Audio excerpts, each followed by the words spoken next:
સુરતના કતારગામ વિસ્તારમાં એક સરકારી શાળાના બાંધકામ સાઇટ પર 8 વર્ષની બાળકી સાથે બનેલી ગંભીર ઘટનામાં પોલીસે ત્વરિત કાર્યવાહી કરી। આ મામલે કતારગામ પોલીસ મથકે ફરિયાદ નોંધાવવામાં આવી હતી અને ફરિયાદ નોંધાયા બાદ પોલીસે આરોપી અલી અંજર મોહમ્મદ હબુલ આલમની ધરપકડ કરી છે।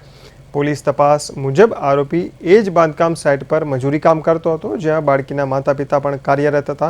2 એપ્રિલના રોજ આ ઘટના બની હતી। આરોપીએ બાળકીને ડરાવી ધમકાવી, પરંતુ બાળકીએ હિંમત બતાવી માતાને જાણ કરતા સમગ્ર મામલો સામે આવ્યો। કતારગામ પોલીસ આ કેસમાં વધુ પુરાવા એકઠા કરી રહી છે। પોલીસ દ્વારા વહેલી તકે ચાર્જશીટ દાખલ કરી આરોપીને કડક સજા થાય તે માટેના પ્રયાસો હાથ ધરવામાં આવશે।